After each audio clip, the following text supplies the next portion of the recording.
Hello everyone, welcome back to my YouTube channel Yuti Sankhe's MBA journey. My name is Yuti Deepak Sankhe. My roll number is MB20003 and today's our subject is Financial Market and Institution. My college is SAS Institute of Management Study. In the subject of financial market and institution, today we will see the RBI, that is Reserve Bank of India, how it will done its function, conclusion, then the components under the Reserve Bank of India, how many banks are there. So without anything, let's get started with the introduction.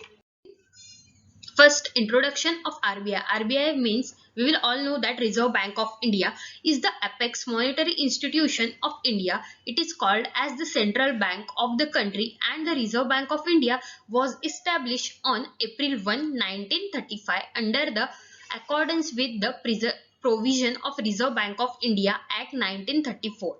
Its headquarters is in Mumbai, Maharashtra. Its present governor is Mr. D. Subro. It has 22 regional offices, most of them in the state capitals. And another thing is, it was a setup on the recommendation of Hiljon-Young Commission. It was started a shareholder bank with a paid up capital of 5 crore. Initially, it was located in Kolkata, but it moved in Mumbai in 1937. And another thing about RBI is, now initially it is all privately owned. Since nationalization in 1949, the Reserve Bank is fully owned by the government of India right now. So it is a full government bank.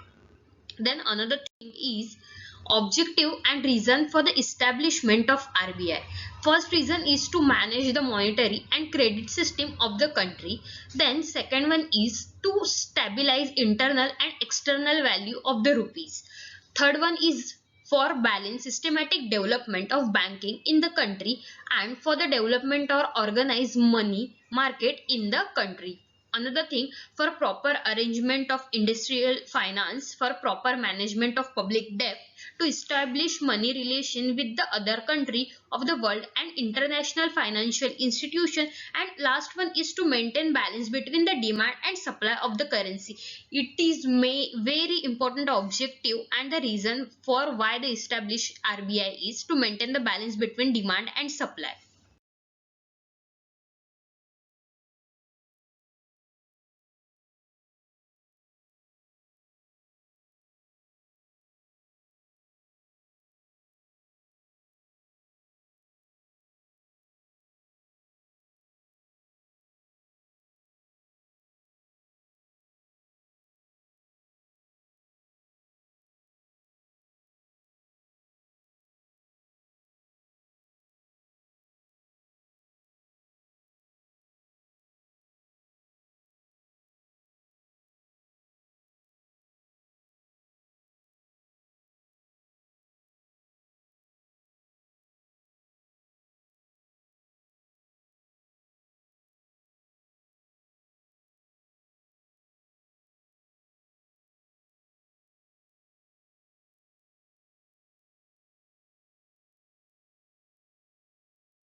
that also there are many functions.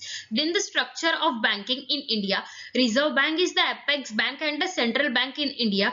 In that there are many categories. In this, first one is a commercial bank. After that, public sector bank, private sector bank, and a regional rural bank. And another thing is cooperative bank, state bank, central bank, and primary bank. All these category are subcategories of the RBI bank, and all the banks are related to RBI, and RBI is the central bank of all of them.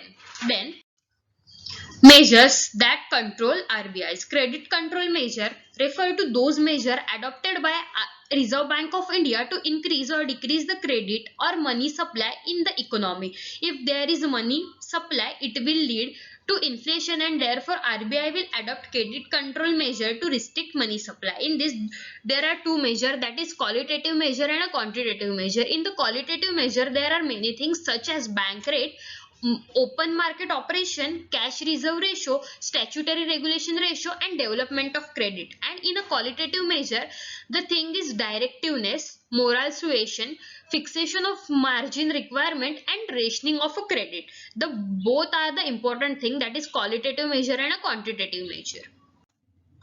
Then, manager of a foreign exchange. Reserve Bank of India is also a manager of a foreign exchange fund to facilitate external trade and payment and promote ordinarily development and maintain of a foreign exchange market in India. It acts as a custodian and manages the Foreign Exchange Management Act, that is FEMA 1999. Then RBI buys and sells foreign currency to maintain the exchange rate of India rupees versus foreign currency like US dollar, euro, pound, and Japan yens, etc., and any other many things. Then regulation of banking system. In the regulation, there are so many things. First one is the licensing. Licensing is a very important thing in the regulation of banking system. Then management of the banking system. Then branch expansion. And last one is a power of inspection of bank. That all functions are going to be done by the RBI, that is Reserve Bank of India. Then last thing is the conclusion. Central bank play important role in achieving economic growth of a developing country. It promote economic growth with stability. Then it help in attaining full employment with a balance of payment, disequilibrium, and its stabilizing exchange rate. Reserve Bank of India is an autonomous body promoted by the government of India, and it is headquartered at Mumbai Treasury Foreign Exchange Movement, and is also a primarily regulator for banking and non-banking financial institution. And the RBI operate a number of government miners that produce currency and coins. We will already saw the functions, qualitative measures, then objective, why RBI is launched. I hope you all like the video, and thank you.